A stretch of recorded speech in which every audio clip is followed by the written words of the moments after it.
What do you want? What? Watch? Watch. You want to watch? Mama! Oh no! Sige, you get it. Okay. Oh, but! Oh What? no! What? Oh no! Oh no. Oh no! Ah. Oh! You will watch? What will you watch? Yay! Hello po, ang batang makulit na ang binungat ko sa aming vlog. Ang cute kasi ng pag-uusap naming dalawa. Anyway, eto nga pala yung continuation ng follow-up check-up ko. At sa mga oras na yan, ay naghihintay na lang akong matawag ang pangalan ko. Patago akong nag-video dyan dahil bawal kasi talaga mag-picture at mag-video. Kaya storytelling na lang ako habang nagtitiklop ng mga damit namin. Sa totoo lang po, nahirapan akong umpisahan itong vlog. Lalo na wala akong nakuhang video or picture man lang. Kaya kahit nakakasawa na ang pagtutupi ko ng mga damit, ay pakipagtyagaan na po muna ang pagmumukha ng nanay. Okay, ang sabi nga pala ng doktor nung naibigay ko na yung form na kung saan ay nag-take down notes ako ng monitoring ng BP ko, ay talagang araw tumataas ang BP ko dahil majority sa mga naitala kong BP ko ay mataas na sa normal na BP. Oops, commercial muna dahil itong batang makulit ay nagpapakyut.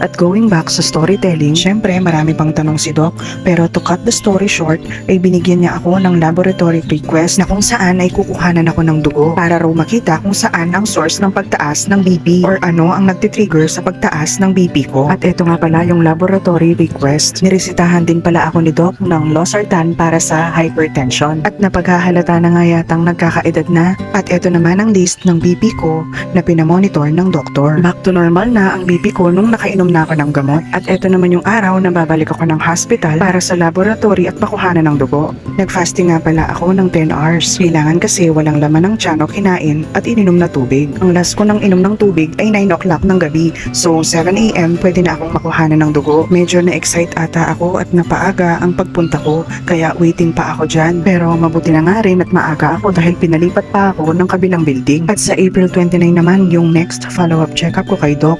At kailangan ay dala ko na yung result ng blood test ko. Anyway, tama na muna ang usapang check-up at presyon at baka tumaas na naman ang BP ko. Char! Eto at may dumating na namang parcel si Ate Tam at may naka-attach na sticker. Provide a video while opening or unpacking to protect your rights. No video, no return, no refund. Kaya ayan, inunahan ko na si Ate Tam sa pag-open ng parcel at para ma-check ko na kung may sira ba. Pero in fairness kay seller, minake sure niya na protected ang product at no damage o sira ang item at working ito. Anyway, kinahapunan na ito at ang batang makulit ay kakain ng paborito niyang mangga. At naku, super excited siya dyan. Hinihiwa ko pa lang ang mangga, mango na siya ng mango. Ay naku, bihento. Thank you so much po sa mangga, Tito James, at fresh na fresh ito all the way from Zambales. At itong batang makulit ay super happy dahil favorite niya ang mangga.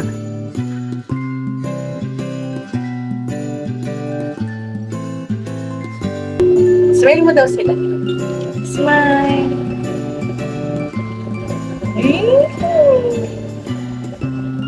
What are you eating?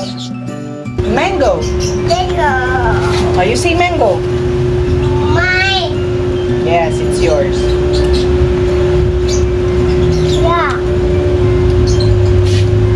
Yeah. Mango. Mango. Yay. Yay. Mango. Ayan at naubos na ni Bien ang isang pisngi ng mangga at next naman itong kabila. Oopsie. Okay, hanggang dyan na lang muna. Bye!